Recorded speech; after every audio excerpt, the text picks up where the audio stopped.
Nayanthara beyond the fairy tale వివాదం కారణంగా hero Dhanush ఇటీవలే మద్రాస్ హైకోర్టును ఆశ్రయించిన సంగతి తెలిసిందే.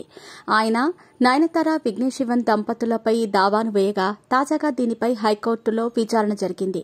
ఈ నేపథ్యంలోనే సమాధానం ఇవ్వాలంటూ హైకోర్టు నయనతారతో పాటు నెట్ఫ్లిక్స్ కు నోటీసులు జారీ చేసింది. నయనతార జీవితం ఆధారంగా తెరకెక్కించిన documentary film Nayanthara beyond the fairy tale. అయితే ఈ డాక్యుమెంటరీలో తన పర్మిషన్ తీసుకోకుండానే నేను రౌడీనే అనే సినిమా ఫుటేజ్ ని ఉపయోగించారని ఆరోపించారు ధనుష్. ఈ సినిమాకు ధనుష్ నిర్మాతగా వ్యవహరించిన సంగతి తెలిసిందే.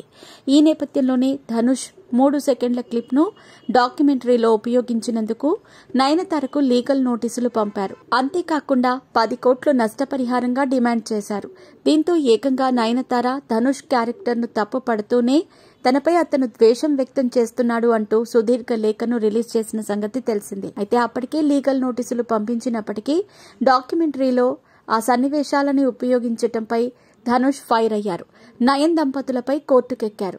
తాజాగా ఈ కేసు విచారణ మద్రాస్ హైకోర్టులో జరగ్గా న్యాయస్థానం జనవరి 8వ తేదీలోపు సమాధానం ఇవ్వాలంటూ నయన్ దంపతులతో పాటు నెట్ఫ్లిక్స్ టీంను ఆదేశించింది.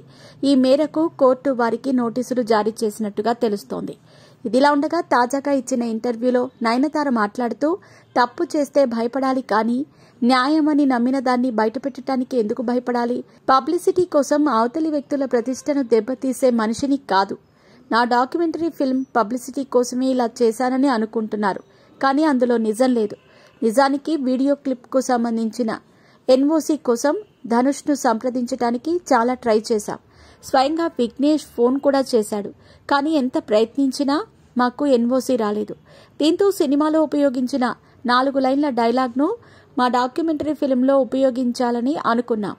ఆ మాటలు మా జీవితానికి చాలా ముఖ్యమని భావించాం.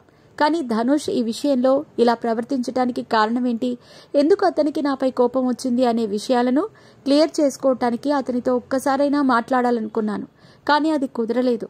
నిజానికి మేమిద్దరం ఫ్రెండ్స్, కానీ 10 ఏళ్లలో ఏం జరిగిందో నాకు తెలియదు అంటూ వివాదం గురించి చెప్పుకొచ్చింది.